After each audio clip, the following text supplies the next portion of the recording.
Hey, what's going on guys? With this video you will learn how to do gutturals quickly and easily. Over time I have known many people who teach gutturals in many ways, but I'm going to explain to you the way that really works for me and what I have learned with time and practice.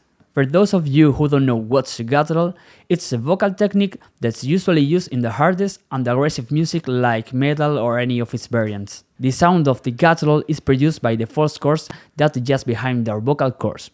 These false chords are like two walls that when contracted and the air passes next to them, cause a vibration producing the sound of the guttural. And what do I mean by this? This means that your vocal cords will not suffer any damage if your technique is correct. So when people ask you, "Doesn't it hurt?" the answer should be, "No, it doesn't!" And if it hurt, you're doing something wrong. So stop.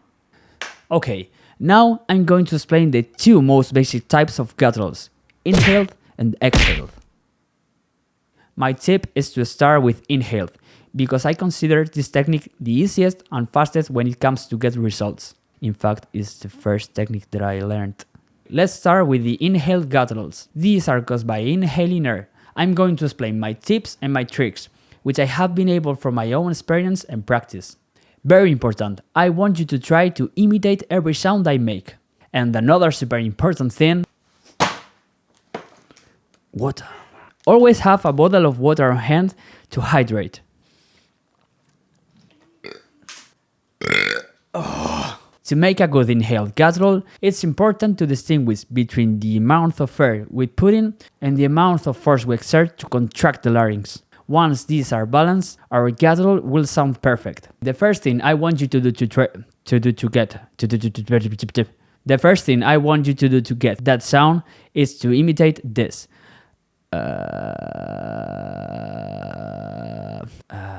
Okay, it's normal that first it sounds like you have a mental problems, so calm down.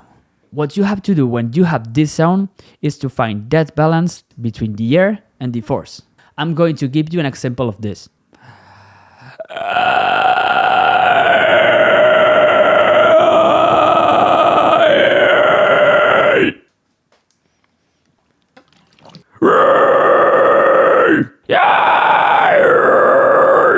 This type of guttural is so powerful. As you have seen, I'm constantly putting a lot of air because it is what gives the guttural volume. You can play with the contraction to find just the perfect moment where the guttural sounds best. Okay, and what are the disadvantages of this guttural? The pronunciation of some consonants like the P.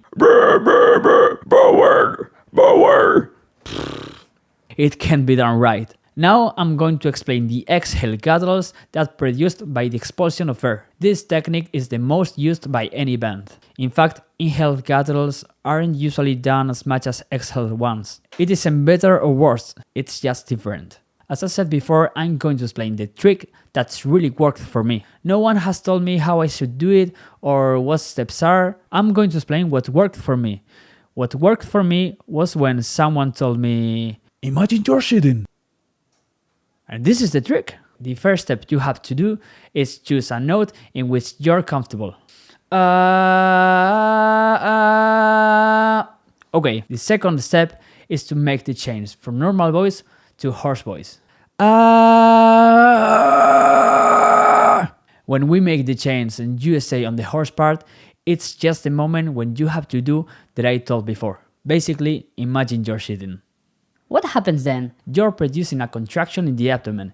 In this way, you're using the diaphragm and not the throat.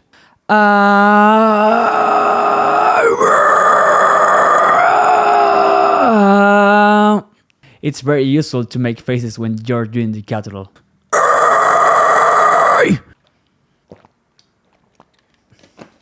I got mama Serch! Yay!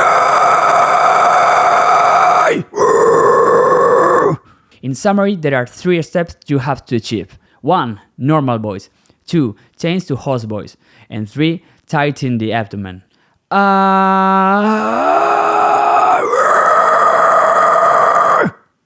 Now I'm going to show you some examples of the exhaled gutturals in action. All I want is to waste someone to say something that could take their life forever.